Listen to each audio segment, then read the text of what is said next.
The basement pipe had been dripping for 3 weeks when I finally crawled under the kitchen sink to fix it. That's when I found Jovie's old phone, wrapped in a plastic bag and shoved behind the water heater like some forgotten treasure. The screen was cracked, but it powered on. No passcode, just a gallery full of photos and videos from 2 years ago.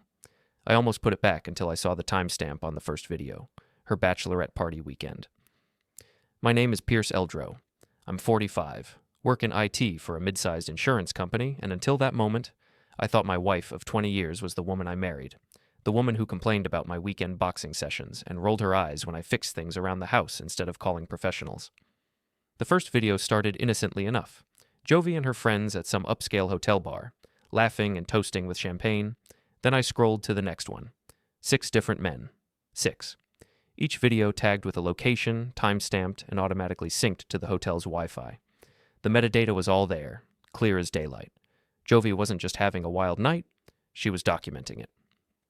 I sat on that concrete basement floor for 2 hours, watching my wife of 20 years become someone I didn't recognize. The worst part wasn't the betrayal, it was how genuinely happy she looked, carefree in a way I hadn't seen since our early dating days. By the time I climbed back upstairs, Jovie was already asleep. She looked peaceful, her dark hair spread across the pillow like she didn't have a care in the world. I stood in the doorway, phone in my hand, and realized something had shifted inside me. The loyal husband was gone. What remained was something colder, more calculating. I didn't wake her up. I didn't demand explanations or throw the phone at her sleeping form. Instead, I went to my workshop in the garage and copied every single file to my laptop. Then I restored the phone to its original hiding spot and began planning. The next morning, Jovie made coffee and asked about the pipe. "Fixed it," I said, not looking up from my newspaper. "You're so handy," she said, kissing my cheek. "What would I do without you?" I almost laughed. What would she do without me? She'd already figured that out 2 years ago. Our 20th anniversary was 6 weeks away. Jovie had been planning a big party at the downtown event center, inviting family and friends for what she called a celebration of enduring love. She'd booked the venue, ordered flowers, and even hired a professional photographer. Perfect. I called the airline that afternoon and booked a one-way ticket to Denver. Then I contacted the AV company handling our party and requested a meeting about the special presentation I wanted to make during my anniversary speech. Something memorable, I told them. Something my wife will never forget. The technician was eager to help. They had a new 4K projector system with wireless capability and backup power. I could upload my presentation remotely and trigger it from anywhere in the world. "Very romantic," he said. "Your wife is lucky to have someone so thoughtful." If only he knew. That evening, Jovie came home late from her marketing agency, full of apologies about client deadlines. She worked with her business partner, Rhett Sanford, a golden boy type who drove a BMW and wore suits that cost more than my monthly salary. They'd been strategizing a lot lately, she explained, working late to land a major account. "Rhett thinks we're close to something big," she said, pouring herself a glass of wine. "This could change everything for us." Us, as if Rhett was part of our family now. "That's great, honey," I said. "I'm sure you two make a good team." She smiled, missing the edge in my voice entirely. "We do. He really gets my vision, you know? Sometimes I feel like you and I are on different wavelengths." Different wavelengths, that was one way to put it. Over the next few weeks, I maintained my routine. Work, home, weekend boxing at Mickey's gym. Mickey Torino was an old friend who'd been coaching fighters for 30 years. He ran a no-nonsense operation in the rough part of town, where men came to work out their frustrations with heavy bags and sparring sessions. "You're hitting harder lately," Mickey observed after I'd nearly knocked out my sparring partner. "Something eating at you?" "Just stress," I said, unwrapping my hands. "Work stuff."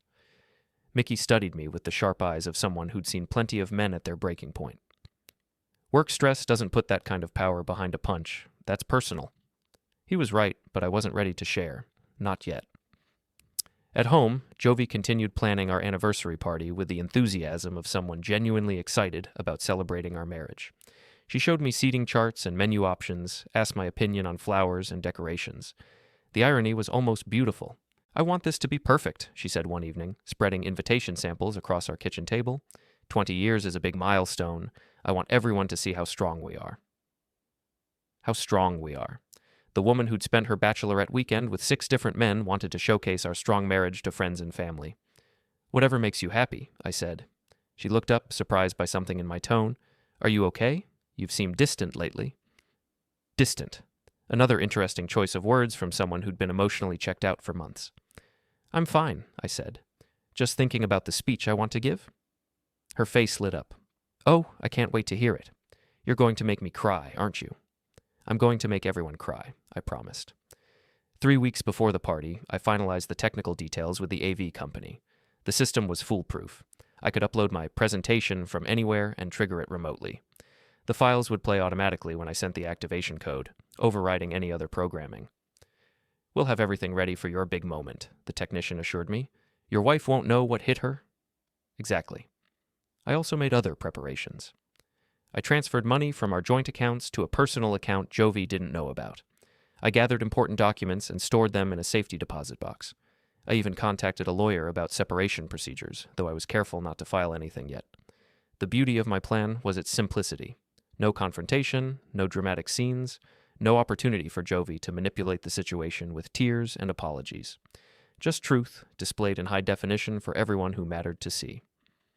2 weeks before the anniversary, Jovie's friend Becca stopped by the house.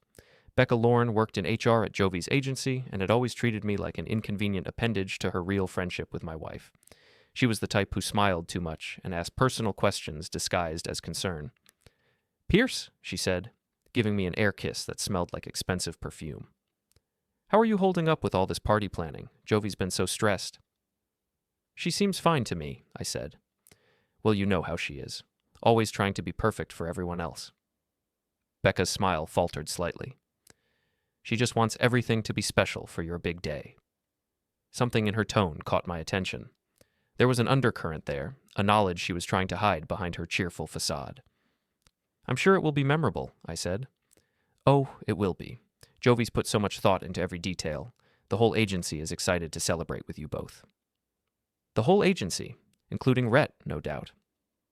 That night, after Jovie fell asleep, I did something I'd never done before. I went through her current phone. She'd left it charging on the kitchen counter, and muscle memory had her using the same passcode she'd always used, our anniversary date. The irony wasn't lost on me. Her text messages were a revelation. Conversations with Becca about damage control and keeping Pierce happy until after the party. Messages with Rhett about maintaining appearances and staying focused on the long-term plan. Long-term plan. They weren't just having an affair, they were planning a future together. The anniversary party wasn't a celebration of our marriage. It was their farewell performance before they made their move. I screenshot everything and forwarded the images to my personal email. Then I put the phone back exactly where I'd found it and went to my workshop. The next morning, Jovie was unusually affectionate. She made my favorite breakfast and asked about my plans for the weekend. When I mentioned going to Mickey's gym, she didn't complain like usual. "You should enjoy your hobbies," she said. "Life's too short to not do what makes you happy." Life's too short.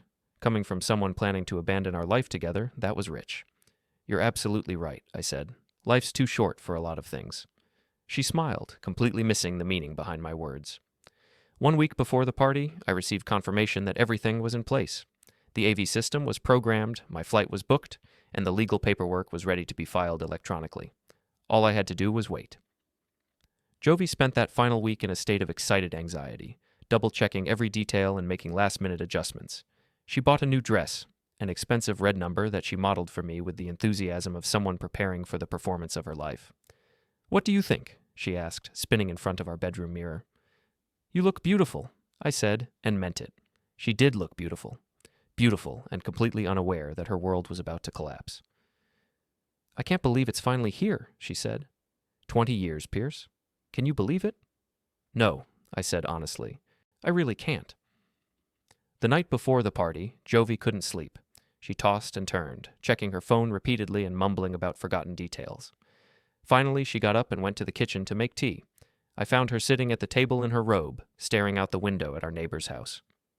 "Second thoughts?" I asked. She looked up, startled. "About what?" "The party. You seem nervous." "Oh." She laughed, but it sounded forced. "No, just excited. And maybe a little scared." "Scared of what?" "Change, I guess. Big anniversaries make you think about the future, don't they? About what comes next?" What comes next? If she only knew. "Yes," I said, "they certainly do." The morning of our 20th anniversary arrived with unseasonable warmth for October in Cleveland. I woke up before Jovie, made coffee, and sat in my workshop reviewing the final checklist one more time. Everything was ready. In 12 hours, the truth would be projected in 4K resolution for our family and friends to witness. Jovie emerged from the bedroom at 8, already dressed and moving with the focused energy of someone executing a long-planned campaign. She'd been up since 6, I realized, probably texting with Becca and Rhett about last-minute coordination. "Big day," I said, handing her a cup of coffee. "The biggest." She accepted the cup but didn't meet my eyes. "Are you ready for your speech?" "I've been ready for weeks." She nodded, distracted by her phone buzzing with what I assumed were updates from her co-conspirators. The anniversary party was scheduled for 6 p.m. at the Riverside Event Center downtown. Jovie had chosen the venue for its elegant ballroom and state-of-the-art presentation capabilities. Perfect for my purposes. "I need to get to the venue early," she said. "Final setup and all that. Will you be okay getting ready on your own?" "I'll manage." She kissed my cheek absently and headed for the door. "See you tonight. I love you, Pierce." "I love you too," I said, and for a moment I almost meant it. 20 years of marriage doesn't disappear overnight, even when you discover it was built on lies. After Jovie left, I made my final preparations. I uploaded the video files to the AV company's server using their secure portal, labeled them as Anniversary Speech, Pierce Eldrow, and configured the remote trigger. The system would activate when I sent a specific text code from my phone, regardless of my physical location. At noon, I drove to the airport. The flight to Denver was uneventful. I'd chosen Denver because it was far enough away to establish clear distance, but close enough to monitor the situation in real time. As the plane taxied for takeoff, I sent a text to Jovie. "Running late with work emergency. We'll meet you at venue. Start without me if needed." Her response came immediately. "What kind of emergency?" "The party starts in 5 hours. Server crash. Fixing remotely. Don't worry, I'll be there for the speech." And technically true, I would be there for the speech, just not in the way she expected. The plane lifted off as Jovie was probably arriving at the Riverside Event Center to oversee the final preparations. I imagined her directing the caterers, arranging flowers, and testing the microphone she expected me to use for my heartfelt anniversary tribute. During the flight, I reviewed the guest list one more time. Jovie had invited 60 people, family, friends, colleagues from the agency, neighbors, and a few couples we'd known since our early marriage. My parents had driven in from Toledo. Her parents, the Baileys, had flown in from Phoenix, along with her sister Michelle and brother-in-law David. The Baileys had never approved of me. I was too blue-collar for their taste, too ordinary for their successful daughter. They tolerated me for Jovie's sake, but made their disappointment clear through 20 years of subtle digs and backhanded compliments. Tonight, they'd finally be proven right about me. My phone buzzed with updates from Jovie throughout the afternoon. Photos of the venue setup, complaints about the florist being late, excitement about how beautiful everything looked. She was performing right up until the end, maintaining the illusion of a devoted wife celebrating her marriage. "Everything's perfect," she texted at 4 p.m. "Can't wait to see you." At 5:30, I was sitting in the Denver airport bar, watching the local news and waiting for my cue. My phone showed a steady stream of social media posts from early arrivals at the party. Jovie looked radiant in her red dress, posing with family and friends against the elegant backdrop she'd spent months planning. Becca had posted a photo of herself with Jovie and several other women, captioned, "Celebrating 20 years of love and friendship." The hypocrisy was almost artistic. At 5:45, Jovie called. "Pierce, where are you? People are asking." "Still dealing with the server issue. Start the cocktail hour without me. I'll be there for dinner." "This is our anniversary party. You can't miss the beginning." "I know, honey. I'm doing everything I can. Just keep everyone happy until I get there." "Fine, but you owe me a really good speech after this." "Don't worry," I said. "It's going to be unforgettable." I hung up and ordered another beer. The bartender, a friendly woman in her 50s, noticed my formal clothes. "Special occasion?" she asked. "Anniversary party," I said. "How many years?" 20, though it feels like longer. She laughed. "That's what they all say. Your wife must be wondering where you are." "She's about to find out." At 6:15, my phone showed the party was in full swing. The cocktail hour was proceeding smoothly, with guests mingling and enjoying the open bar Jovie had insisted on. Rhett was prominently featured in several photos, playing the role of supportive business partner and family friend. Jovie had positioned him at the head table, I noticed, right next to where my empty chair sat waiting. The dinner service began at 7. I tracked the progress through social media posts and text updates from Jovie, who was growing increasingly anxious about my absence. "Where are you?" she texted at 7:30. "People are starting to ask uncomfortable questions." Almost there, I replied. Don't start the speeches without me. We're supposed to speak together. Trust me, Jovie. Everything's going to work out exactly as planned. At 8 p.m., the dinner service concluded, and the formal program was scheduled to begin. Jovie had planned for us to speak together, thanking our guests and reflecting on 20 years of marriage. Instead, she'd have to improvise. I watched her call me 3 more times before finally taking the microphone. Through a guest's live Instagram feed, I could see her addressing the crowd with forced cheerfulness. Pierce is running a little late with a work emergency, she announced, but he insisted the celebration continue. He'll be here soon with something special to share. Something special. She had no idea. The crowd settled in for what they expected to be a typical anniversary celebration. Toasts from family members, funny stories about the happy couple, and eventually a heartfelt speech from the devoted husband. At 8:30, Jovie texted, I can't stall much longer. When will you be here? Starting my presentation now, I replied. I opened the AV control app on my phone and entered the activation code. 3,000 miles away, the projector system at the Riverside Event Center received my signal and began loading the files I'd uploaded that morning. Ladies and gentlemen, I typed into the remote presentation software, please direct your attention to the screen for a special message from Pierce. The lights dimmed automatically, just as I'd programmed.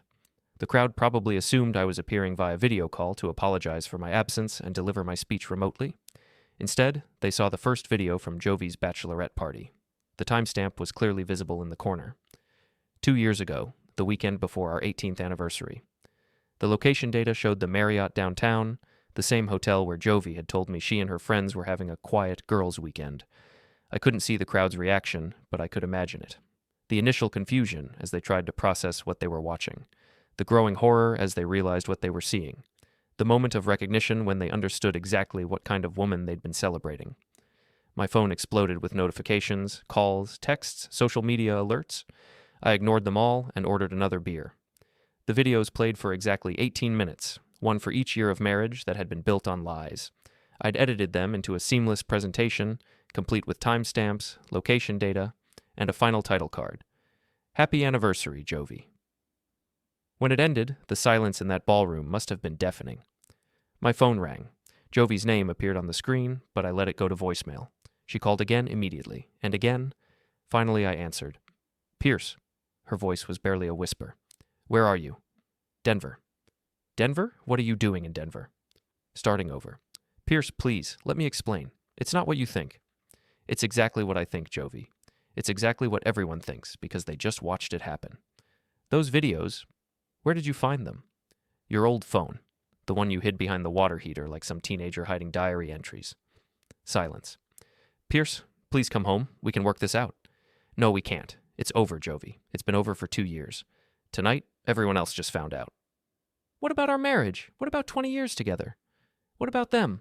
You threw them away the moment you decided 6 strangers were more important than your husband. She was crying now, but I felt nothing. The man who would have comforted her, who would have fought for their marriage despite everything, was gone. He'd disappeared the moment I found that phone in the basement. I'm filing for separation tomorrow, I said. The papers are already prepared. You'll be served within the week. Pierce, don't do this, please. I didn't do this, Jovie. You did. I just made sure everyone knew about it. I hung up and turned off my phone. The bartender had been politely pretending not to listen, but she glanced over with sympathy. Rough night? She asked. Actually, I said, it's been pretty perfect. I spent 3 days in Denver, staying at a modest hotel near the airport and monitoring the fallout from a distance. The videos had gone viral within hours, shared across social media platforms by guests who couldn't resist documenting the most dramatic anniversary party in Cleveland history.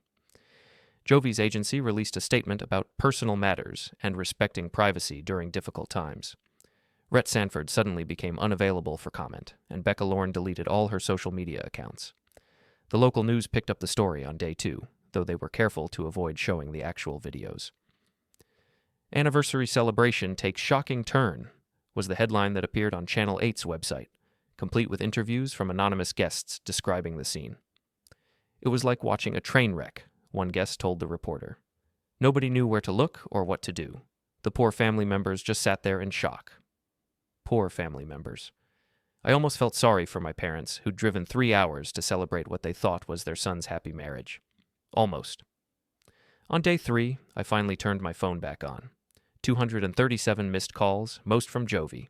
Dozens of text messages from family, friends, and coworkers. Even Mickey from the gym had reached out. Heard about the party. Call me when you're ready. I called him first. Jesus, Pierce, he said without preamble. What the hell happened? I found out my wife wasn't who I thought she was. Yeah, I figured that much from the news. But this? Public humiliation at your own anniversary party? That's some serious payback. She earned it. Mickey was quiet for a moment. You coming back to Cleveland? Eventually. I've got some things to finish first. Well, when you do, you've got a place at the gym. Sounds like you might need somewhere to work off some anger. Thanks, Mick. Just be careful, okay? This kind of thing has a way of escalating. People don't like being embarrassed in public. He was right, but I was past caring about consequences. The old Pierce would have worried about retaliation and social fallout. The new Pierce had already calculated those risks and decided they were acceptable. I booked a flight back to Cleveland for the following morning. The house was empty when I arrived. Jovie had apparently been staying with Becca since the party, probably planning their next move. I walked through rooms that felt like a museum of someone else's life, looking at wedding photos and anniversary gifts that now seemed like elaborate props in a long con. My workshop was exactly as I'd left it. The old phone was still hidden behind the water heater, its secrets already exposed. I retrieved it and smashed it with a hammer, scattering the pieces in 3 different garbage bins around the neighborhood. That afternoon, Jovie came home. She looked terrible, hollow-eyed and pale, wearing sweatpants and a baseball cap like she was trying to hide from the world. When she saw me sitting at the kitchen table, she stopped in the doorway as if she'd encountered a dangerous animal. You came back, she said. It's my house. Pierce, we need to talk. No, we don't. You need to pack your things and find somewhere else to live. She sat down across from me, ignoring my words. I know you're angry. Angry? I laughed, and the sound made her flinch. Jovie, I'm not angry. Angry is what I was when you forgot my birthday last year. Angry is what I was when you spent our vacation fund on that business trip to Miami with Rhett. This is something else entirely. Those videos, they were a mistake. A stupid, drunken mistake that meant nothing. 6 different men meant nothing? I was confused, going through a rough patch. You were working so much, and we weren't connecting. So you connected with 6 strangers instead. She started crying, but the tears had no effect on me. I'd seen her cry before when she wanted something, a new car, a vacation we couldn't afford, forgiveness for some smaller betrayal I'd been too naive to recognize. I love you, Pierce. I've always loved you. You love the idea of me. The steady husband who pays the bills and fixes the house and doesn't ask too many questions about your late nights with Rhett. Rhett and I, that's complicated. No, it's not. You're having an affair with your business partner and planning to leave me after 20 years. The only complicated part was hiding it.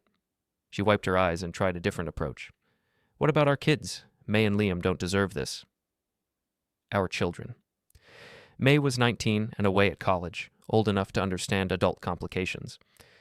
Liam was 16 and living with us, though he'd been staying at his friend's house since the party. The kids will be fine, I said. They're tougher than you think. May called me crying. She's humiliated. Her sorority sister saw the videos. Maybe she should have thought about that before she spent 2 years making TikToks about her dinosaur dad and his boring life. Jovie looked genuinely shocked. You're really not going to forgive me? Forgive you for what exactly? For the affairs? For the lies? For planning to abandon our marriage while pretending to celebrate it? Which part should I forgive first? For all of it. For everything. I'm sorry, Pierce. I'm so sorry. Sorry you got caught. Sorry I hurt you. I studied her face, looking for any sign of genuine remorse. What I saw instead was calculation, the same expression she wore when negotiating with difficult clients. You're not sorry you hurt me, I said. You're sorry your plan fell apart. You and Rhett and Becca had it all figured out, didn't you? The perfect exit strategy. Let Pierce throw the anniversary party, play the devoted wife one last time, then file for divorce and claim irreconcilable differences. Her silence confirmed everything. The only thing you didn't count on was me finding that phone. How long have you known? She asked quietly. 6 weeks. 6 weeks? And you planned all of this? Every detail. She stared at me like I was a stranger. I don't know who you are anymore. Funny, I said. I was thinking the same thing about you. That evening, Jovie packed 2 suitcases and left for Becca's apartment. She tried one more emotional appeal at the door, complete with tears and promises to fight for our marriage. But her heart wasn't in it. The performance was half-hearted, like an actor who'd already moved on to their next role. After she left, I poured myself a whiskey and sat in my workshop, surrounded by the tools and projects that had always been my refuge. The house felt different now, not empty, but clean, like a weight had been lifted. My phone rang. The caller ID showed my lawyer's office. "Mr. Eldrow, this is Janet Morrison. We spoke last month about separation proceedings." "Yes. I wanted to let you know that Mrs. Eldrow's attorney contacted our office this afternoon. They're requesting an emergency meeting to discuss settlement terms." "What kind of terms?" "Apparently they want to expedite the process, avoid a lengthy court battle." I smiled. "Tell them I'm not interested in expediting anything. We'll follow standard procedures." "Are you sure?" They seemed very motivated to reach a quick agreement. "I'm sure. Jovie had 20 years to think about how she wanted this marriage to end. Now it's my turn." After I hung up, I opened my laptop and began researching private investigators. If Jovie wanted a quick settlement, it meant she had more secrets to hide. And if she had more secrets, I wanted to know what they were. The old Pierce would have been content with the divorce and moved on with his life. But the old Pierce was gone, replaced by someone who understood that justice wasn't always served by taking the high road. Sometimes you had to be willing to get your hands dirty. The next morning brought unexpected visitors. Jovie's parents, the Baileys, stood on my front porch looking like they'd rather be anywhere else in the world. "Pierce," Mr. Bailey said stiffly, "we need to talk." I invited them in, curious to hear what they had to say. They'd never liked me, but they'd always been civil for Jovie's sake. Today, that civility was strained to the breaking point. "This situation has gotten out of hand," Mrs. Bailey began. "The whole family is humiliated." "I can imagine. Those videos, they're everywhere. Our friends in Phoenix have seen them. Our church group knows about them. It's a disaster." "For you or for Jovie?" Mr. Bailey stepped forward. "For everyone involved, including you. Do you really want to be known as the man who destroyed his own marriage in public?" "I didn't destroy our marriage. I just revealed what Jovie had already done to it." "You could have handled this privately," Mrs. Bailey said. "Divorce is painful enough without making it a public spectacle." "You're right," I said. I could have confronted Jovie quietly, given her a chance to explain or apologize. But then she would have manipulated the situation, played the victim, and convinced everyone that our marriage failed because I was distant or neglectful or boring. "Maybe you were," Mr. Bailey said. The words hung in the air between us. After 20 years of subtle insults and backhanded comments, he'd finally said what he really thought. "Maybe I was," I agreed. "But I was faithful. I was honest. And I never documented my failures for posterity." Mrs. Bailey tried a softer approach. "Pierce, we know you're hurt, but this vendetta isn't helping anyone. Jovie is devastated. The children are suffering. Can't you find it in your heart to forgive?" I forgave Jovie for a lot of things over the years. Her spending habits, her criticism, her growing distance. I forgave her because I thought marriage meant working through problems together. "It does mean that," she said. "No, it means both people working through problems together. Jovie stopped working on our marriage 2 years ago. She just forgot to tell me." They left without accomplishing whatever they'd hoped to achieve. Through the window, I watched them drive away in their rental car, probably heading back to Becca's apartment to strategize with Jovie about damage control. Good luck with that. That afternoon, I received a call from the private investigator I'd contacted. Marcus Webb was a former police detective who specialized in marital investigations. "Mr. Eldrow, I've reviewed the information you sent. This is quite a situation. Can you help?" Depends on what you want to accomplish. If you're looking for evidence of adultery for the divorce proceedings, you already have plenty. I want to know everything.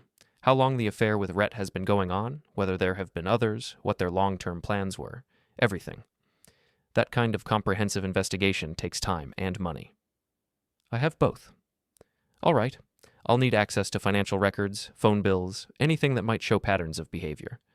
Whatever you need. After I hung up, I felt a familiar sense of purpose. The same feeling I'd had when planning the anniversary party revelation. The old Pierce might have been satisfied with exposing Jovie's bachelorette party adventures. The new Pierce wanted the complete truth, and he was willing to pay for it. Marcus Webb worked fast. Within a week, he'd uncovered a paper trail that painted a picture of deception far more elaborate than I'd imagined. The affair with Rhett hadn't started 2 years ago. It had been going on for nearly 5 years, almost from the moment they'd become business partners. "They've been careful," Marcus explained during our meeting at a downtown coffee shop. "Separate credit cards for hotel rooms, cash payments for dinners, encrypted messaging apps. But nobody's perfect, and 5 years is a long time to maintain operational security. He slid a manila folder across the table. Inside were bank statements, credit card receipts, phone records, and surveillance photos that told the story of my marriage's slow dissolution. The bachelorette party wasn't an aberration, he continued. It was a celebration.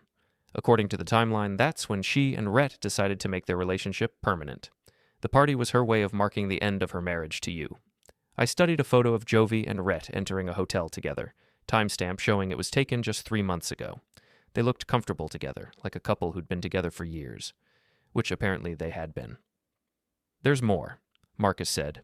The business partnership isn't as successful as they've been claiming. The agency is hemorrhaging money. They've been using client funds to cover operating expenses and personal costs. That's embezzlement. It's creative accounting that's about to become a serious legal problem. I estimate they have maybe 6 months before the whole thing collapses. The pieces fell into place. The anniversary party wasn't just Jovie's farewell performance. It was a distraction from their crumbling business. They'd planned to divorce me, liquidate our assets, and disappear before anyone discovered their financial irregularities. What about Becca? I asked. Marcus smiled grimly. Becca Lorne is the most interesting piece of this puzzle. She's not just Jovie's friend. She's been orchestrating the whole thing. He produced another set of documents. Becca has a gambling problem, serious debts to some very unpleasant people. She's been skimming from the agency's HR accounts to pay them off. When that wasn't enough, she convinced Jovie and Rhett to expand their creative accounting. So all 3 of them are embezzling? Becca's embezzling, Jovie and Rhett are laundering the money through fake consulting fees and inflated vendor payments. It's actually quite sophisticated. I leaned back in my chair, processing the magnitude of what I'd discovered. My wife wasn't just an adulteress, she was a criminal, and her lover wasn't just a smooth-talking businessman, he was her partner in fraud. How much money are we talking about? Conservative estimate? About $400,000 over 2 years. $400,000. Enough to fund a comfortable life somewhere far from Cleveland, far from angry clients and suspicious auditors. What happens now? I asked. That depends on what you want to happen. I can turn this information over to the authorities, but that means criminal charges for all 3 of them. Or you can use it as leverage in your divorce proceedings. I thought about Jovie, probably sitting in Becca's apartment at that moment, planning her next move. Did she think I'd be content with the anniversary party humiliation? Did she assume I'd take my revenge and walk away? She'd underestimated me again. I want to talk to them first, I said. All 3? Together. I want to see their faces when they realize how much I know. Marcus gathered his documents. Be careful, Pierce. These people have a lot to lose. Desperate people make dangerous decisions. So do angry husbands. That evening, I called Jovie. Pierce? She sounded surprised. I didn't expect to hear from you. We need to meet. All of us. All of us? You, me, Rhett, and Becca. Tomorrow night, 8 p.m. at the Riverside Event Center. The Event Center? Why there? Sentimental reasons. It's where our marriage officially ended. Seems appropriate for our final conversation. I don't think that's a good idea. Emotions are still running high? This isn't a request, Jovie. It's a requirement. If you want any chance of a civilized divorce settlement, you'll be there. What do you want to talk about? The future. Yours and mine. I hung up before she could ask more questions. The next evening, I arrived at the Riverside Event Center 30 minutes early. The venue was closed for a private event in the main ballroom, but I'd arranged to use one of the smaller conference rooms. The same room where Jovie and I had met with the wedding coordinator 20 years ago to plan our reception. Full circle. Jovie arrived first, looking nervous and overdressed in a business suit that probably cost more than my monthly salary. She'd brought reinforcements. Rhett and Becca flanked her like bodyguards, their expressions carefully neutral. Pierce, Rhett said, extending his hand. Good to see you. I ignored the handshake. Sit down. They arranged themselves on one side of the conference table while I took the opposite side. The setup felt like a negotiation, which I suppose it was. Thank you for coming, I began. I wanted to discuss the terms of our separation. That's what lawyers are for, Becca said. Lawyers deal with legal issues. This is personal. Jovie leaned forward. What do you want, Pierce? I opened my briefcase and removed Marcus Webb's folder. I want to understand the timeline. What timeline? The timeline of your 5-year affair with Rhett. The timeline of your embezzlement scheme. The timeline of your plan to disappear with $400,000 of stolen money. The silence that followed was profound. Jovie's face went pale, Rhett's jaw tightened, and Becca actually flinched. "I don't know what you're talking about," Jovie said finally. I slid a surveillance photo across the table. "The Marriott downtown, March 15th. You and Rhett checking in for your monthly romantic getaway." Another photo. "The Hilton Garden Inn, April 22nd. Same routine, different location." A third photo. "Becca's apartment last Tuesday, all three of you, probably planning this conversation." Rhett found his voice. "Those photos don't prove anything illegal." "You're right." I produced a bank statement. "But these do. Inflated consulting fees paid to shell companies that don't exist, vendor payments for services never rendered, client funds transferred to personal accounts." Becca stood up. "I think we should leave." "Sit down, Becca. We're not finished." Something in my tone made her comply. For the first time since I'd known her, she looked genuinely frightened. "Here's what's going to happen," I continued. "Jovie is going to file for divorce and accept a settlement that leaves her with exactly half of our legitimate assets.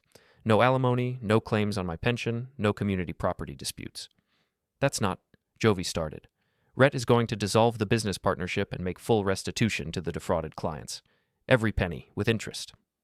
"Impossible," Rhett said. "The money's already spent." "Then you'll find a way to replace it. Sell your BMW, liquidate your investment accounts, take out loans. I don't care how you do it." "And if we refuse?" Becca asked. I smiled. "Then I turned this information over to the FBI's Financial Crimes Unit. Embezzlement, money laundering, conspiracy to commit fraud. You're looking at federal charges and prison time." The three of them exchanged glances. I could see the wheels turning, each of them calculating their options and finding them limited. "You can't prove we intended to disappear," Jovie said. "Maybe not. But I can prove you stole money from clients who trusted you. That's enough." Rhett leaned back in his chair. "What's to stop us from calling your bluff? You turn us in, you destroy Jovie's life, your own wife." "Ex-wife," I corrected.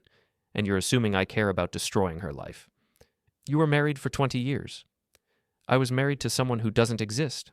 The woman I thought I knew would never have done any of this." Jovie started crying again, but the tears felt calculated. "Pierce, please. We can work this out. I'll end things with Rhett. We can go to counseling." "Stop." The word came out harsher than I'd intended. "Don't insult my intelligence with another performance. You stopped being my wife the moment you decided Rhett was more important than our marriage." "So what happens now?" Becca asked. "Now you have 72 hours to decide. Accept my terms and handle this quietly, or face federal charges and public humiliation." I stood up and gathered my documents. "Oh, and Jovie, pack the rest of your things. I'm changing the locks tomorrow."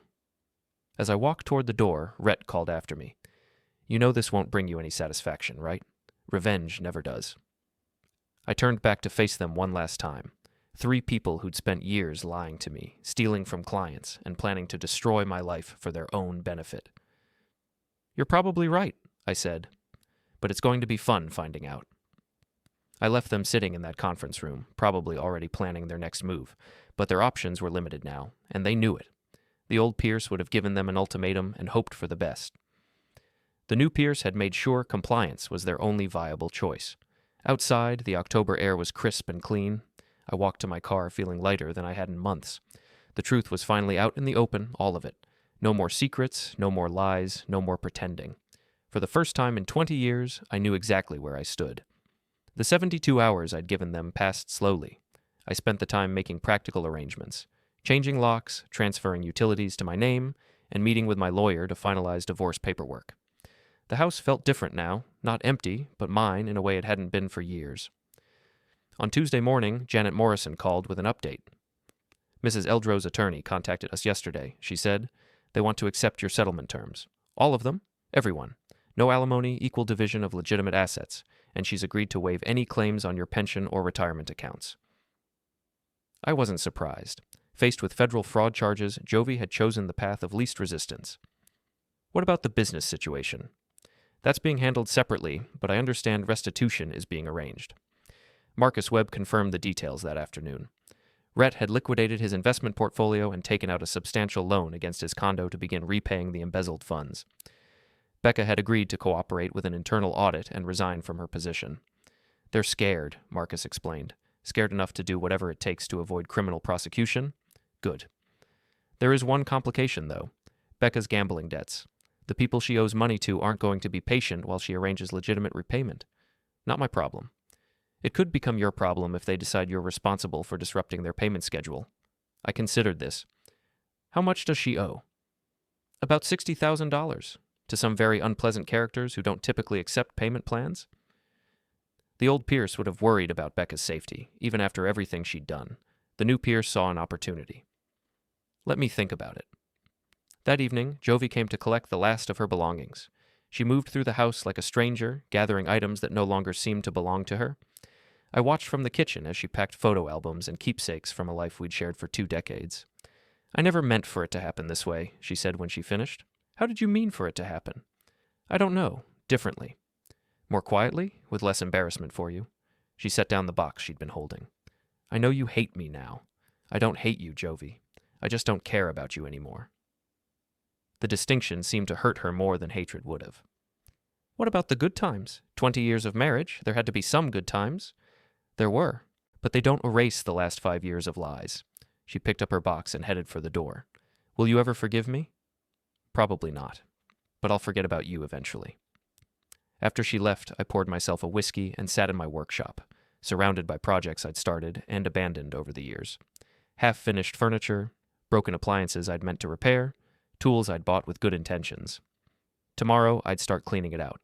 New projects, new purposes. My phone rang. The caller ID showed a number I didn't recognize. Mr. Eldrow, this is Detective Sarah Chen with Cleveland PD. I'd like to speak with you about a situation involving Rebecca Lorne. What kind of situation? She's missing. Her apartment was ransacked, and there are signs of a struggle. When was the last time you spoke with her? I thought carefully about my answer. 3 days ago. We had a meeting about my divorce proceedings. Can you come to the station? We'd like to ask you some questions. Of course. The police station was exactly what I'd expected. Fluorescent lights, uncomfortable chairs, and the persistent smell of bad coffee. Detective Chen was a small, intense woman who looked like she'd seen everything the city had to offer. Mrs. Lorne's neighbors reported hearing shouting around midnight last night, she began. When she didn't show up for work this morning, her employer asked for a welfare check. And you found her apartment ransacked? Completely destroyed. Furniture overturned, electronics smashed, personal items scattered. Either someone was looking for something specific, or they wanted to send a message. What does this have to do with me? We're talking to everyone who had recent contact with her. According to her phone records, you called her several times last week. I was trying to arrange a meeting about my divorce. Was my wife's friend. Detective Chen made notes on a legal pad. The meeting 3 days ago. How would you describe Mrs. Lorne's demeanor? Nervous. Defensive. She seemed worried about something. Did she mention any threats? Anyone she was afraid of? I hesitated. Marcus Webb had warned me about Becca's gambling debts, but revealing that information would expose my own investigation. Not specifically, I said, but she seemed like someone under a lot of pressure. What kind of pressure? Financial, maybe? She mentioned having some business problems. Detective Chen leaned forward. Mr. Eldrow, I'm going to ask you directly. Do you know anything about Mrs. Lorne's gambling activities? So they already knew. I'd heard rumors. What kind of rumors? That she owed money to some dangerous people. How much money? I don't know exactly. Enough to make her desperate. The detective closed her notepad. We may need to speak with you again as the investigation develops. Of course, I hope you find her. But as I drove home, I wondered if they would. Becca had been playing a dangerous game for months, borrowing money from criminals to fund her gambling habit, and stealing from her employer to pay them back. When my investigation exposed her embezzlement scheme, her income source had disappeared overnight. People like that didn't typically negotiate payment extensions. The next morning brought news that confirmed my suspicions. Detective Chen called to inform me that Becca's body had been found in the Cuyahoga River, apparent victim of a homicide. We're treating this as a deliberate attack, she explained, most likely connected to her financial troubles. That's terrible. Mr. Eldrow, I need to ask, did your investigation into Mrs. Lorne's activities contribute to her current situation? I chose my words carefully. I discovered some irregularities in her employment practices, but I didn't force her to gamble or steal money. No, but you may have accelerated the timeline of events. She was right, and we both knew it. By exposing Becca's embezzlement, I'd cut off her ability to make payments to dangerous creditors. In a sense, I'd signed her elimination order. Are you charging me with anything? I asked. No, you didn't break any laws, but your actions had consequences you may not have anticipated. After she hung up, I sat in my kitchen thinking about consequences. Becca Lorne had orchestrated the destruction of my marriage, helped steal hundreds of thousands of dollars, and manipulated my wife into 5 years of adultery. Her demise wasn't something I'd planned, but it wasn't something I regretted either. The old Pierce would have felt guilty about his role in her fate. The new Pierce understood that actions have consequences, and Becca had finally faced hers. That afternoon, I received an unexpected visitor. Rhett Sanford stood on my front porch looking like he'd aged 10 years in the past week. We need to talk, he said. About what? About Becca. About what happened to her. I invited him in, curious to hear what he had to say. The police think her gambling debts got her eliminated, he began. But I think there's more to it. Such as? I think someone wanted to send a message, to me and Jovie. What kind of message? Rhett studied my face carefully. That crossing you was a mistake. I almost laughed. You think I had Becca eliminated? I think you knew exactly what would happen when you exposed her embezzlement. You knew she owed money to dangerous people, and you knew cutting off her income would put her in immediate danger. He wasn't wrong, but he wasn't entirely right either. Becca created her own problems, Rhett. I just revealed them. You could have handled it differently, privately. Like you and Jovie handled your affair privately. He had no answer for that. Is there a point to this conversation? I asked. Jovie's scared. She thinks she might be next. Next for what? For whatever happened to Becca. I stood up and walked to the window. Jovie's not in debt to loan sharks. She's not stealing money to fund a gambling addiction. She's just an adulteress who got caught. But she was part of the embezzlement scheme, which she's making restitution for. Her debt is to the clients you defrauded, not to criminals who break legs. Rhett joined me at the window. So you're saying she's safe? I'm saying her problems are legal and financial, not life-threatening, unlike Becca's were. And what about me? I turned to face him. What about you? Am I safe? The question hung between us. Rhett Sanford, the golden boy who'd seduced my wife and stolen from his clients, was asking if I planned to have him eliminated. Rhett, I said finally, you're a mediocre businessman who couldn't keep his hands off his partner's wife. You're not important enough to eliminate. The insult hit harder than any threat would have. He left without another word. That evening, I called Marcus Webb. I assume you heard about Becca Lorne, I said. Hard to miss. Local news is calling it a gambling-related homicide. Any blowback on our investigation? Nothing direct. The police know someone was looking into her finances, but they are treating it as a separate issue. Good. Pierce, I have to ask, did you anticipate this outcome? I considered the question. I knew she was in debt to dangerous people. I knew exposing her embezzlement would cut off her income. I didn't specifically plan for her to be eliminated, but I understood it was a possibility. And you proceeded anyway. She helped destroy my marriage and steal hundreds of thousands of dollars. Her welfare wasn't my primary concern. Marcus was quiet for a moment. Be careful, Pierce. This kind of thinking, it changes you, makes you into someone you might not recognize. Maybe that's not a bad thing. After I hung up, I walked through my empty house thinking about the man I'd been 6 months ago. Loyal husband, reliable employee, weekend boxer who fixed things around the house and never asked too many questions. That man was gone, replaced by someone harder and more calculating. Someone who understood that justice wasn't always served by following the rules or taking the high road. Someone who was willing to accept the consequences of his actions, even when those consequences included a body in the Cuyahoga River. The old Pierce might have been horrified by that transformation. The new Pierce saw it as evolution, and he was just getting started. 3 months later, the divorce was finalized.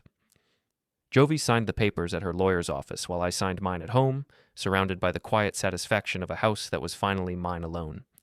She kept her half of our legitimate assets and walked away with enough money to start over somewhere else, which, according to Marcus Webb's sources, was exactly what she planned to do. Phoenix, he told me during our final meeting.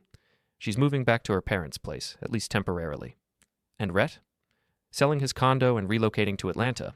Apparently his reputation in Cleveland is beyond repair. I wasn't surprised. The embezzlement scandal had destroyed their business and made them pariahs in the local marketing community.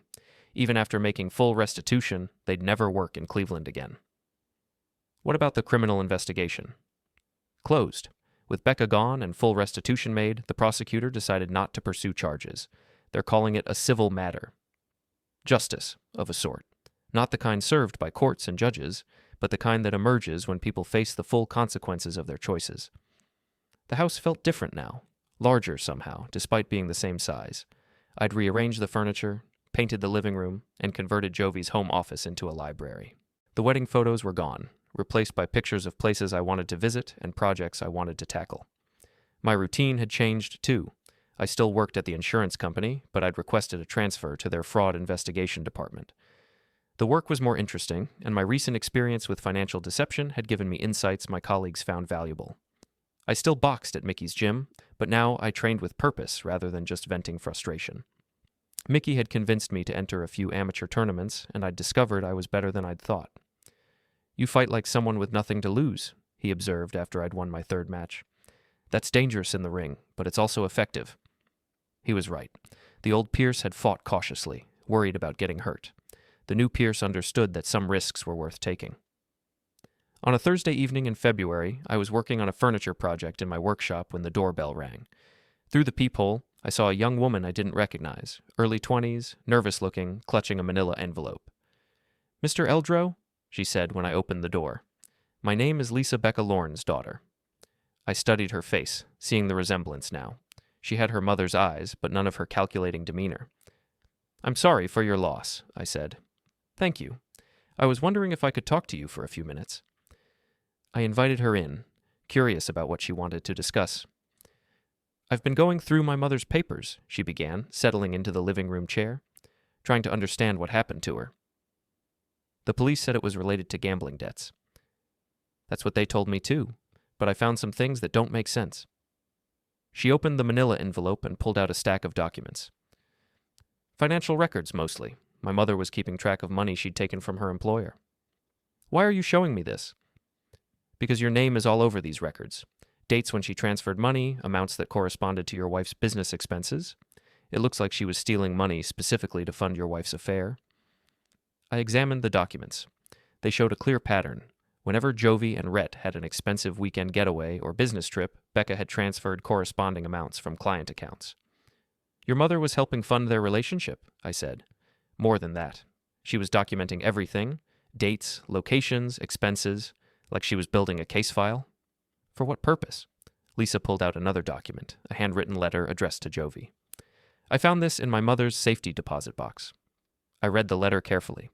It was a confession of sorts, detailing Becca's role in facilitating the affair and her growing resentment about being used by both Jovie and Rhett. The final paragraph was particularly revealing. "You think I'm your loyal friend, helping you live your double life, but I'm documenting everything. When this falls apart, and it will, I'll make sure Pierce knows exactly how long you've been lying to him and how much money you've stolen to do it." "Your mother wasn't just enabling the affair," I said. "She was planning to expose it herself." "That's what I think, too. But then you beat her to it." I handed the documents back to her. "Why are you telling me this?" "Because I want to understand what really happened. The police say she was eliminated because of gambling debts, but these papers suggest she was planning to betray my mother's closest friend. Maybe someone wanted to stop her." She was fishing, trying to determine if I'd had her mother eliminated to prevent her from revealing information I'd already discovered. It was actually quite clever. "Lisa," I said carefully, "your mother made a lot of enemies in her final months. She was stealing money, lying to clients, and manipulating people who trusted her. Any one of those actions could have led to her demise." "But you don't think it was the gambling debts?" "I think your mother created multiple reasons for people to want her gone. The gambling debts were just the most obvious." She gathered her documents and stood to leave. "The police closed the investigation." "I know." "Do you think justice was served?" I considered the question. "I think your mother faced the consequences of her choices. Whether that constitutes justice depends on your perspective." After she left, I poured myself a whiskey and thought about Becca Lorne's final months. She'd been playing multiple games simultaneously, stealing money, enabling an affair, and planning to betray the people she was helping. Eventually, those games had intersected in a way that got her eliminated. I hadn't planned her demise, but I'd certainly contributed to the circumstances that made it inevitable. The old Pierce would have felt guilty about that. The new Pierce saw it as a natural consequence of a life built on deception. Spring arrived early that year. I spent weekends working in the garden Jovie had always complained was too much trouble to maintain. I planted vegetables and herbs, installed new lighting, and built a deck where I could sit in the evenings and read. The neighborhood had changed, too. Mrs. Dorsey, the gossipy neighbor who'd almost exposed my anniversary plan, had moved to a retirement community. The new owners were a young couple who minded their own business and didn't ask uncomfortable questions about my wife's sudden absence. In May, I received an unexpected letter from Jovie. She was living in Phoenix with her parents and working for a small marketing firm that didn't know about her Cleveland history. "I think about you sometimes," she wrote, "about the man you used to be and the man you became. I know I'm responsible for that change, and I'm sorry." She went on to describe her new life. Smaller apartment, modest job, no romantic entanglements. It sounded lonely and diminished, which was probably appropriate. "I hope you find happiness," the letter concluded. "You deserve better than what I gave you." I read it twice, then threw it away. The old Pierce might have been moved by her apparent remorse. The new Pierce recognized it as another performance, another attempt to manipulate his emotions. Some bridges, once burned, can't be rebuilt. That summer, I took my first vacation alone in 20 years. A week in Colorado, hiking and fishing, and remembering what it felt like to make decisions based solely on my own preferences. I ate where I wanted, slept when I was tired, and spent entire days without talking to another person. It was the most peaceful week I'd had in years. When I returned to Cleveland, I found a message from Marcus Webb on my answering machine. "Pierce, call me when you get back. I have some information you might find interesting." I called him the next morning. "Remember Rhett Sanford?" he asked. "Hard to forget?" "He's in trouble in Atlanta. Apparently old habits are hard to break." "What kind of trouble?" "The same kind he had here. Inflated billing, questionable expense accounts, inappropriate relationships with clients. His new employer is conducting an internal investigation." I wasn't surprised. Men like Rhett didn't change their fundamental nature just because they moved to a new city. "Why are you telling me this?" "Because I thought you'd appreciate the irony. He tried to escape the consequences of his actions, but he just recreated the same problems somewhere else." After I hung up, I realized Marcus was right about the irony. Rhett had assumed his problems were specific to Cleveland, tied to his relationship with Jovie and his conflict with me. He hadn't understood that his problems were internal, part of who he was as a person. Geography couldn't fix character flaws.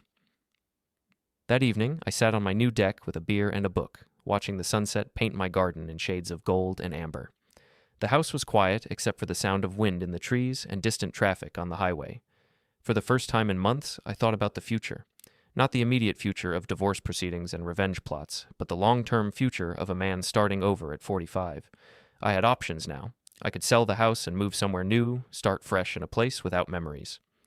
I could stay in Cleveland and build a different life in familiar surroundings. I could focus on my career, my hobbies, maybe even try dating again someday.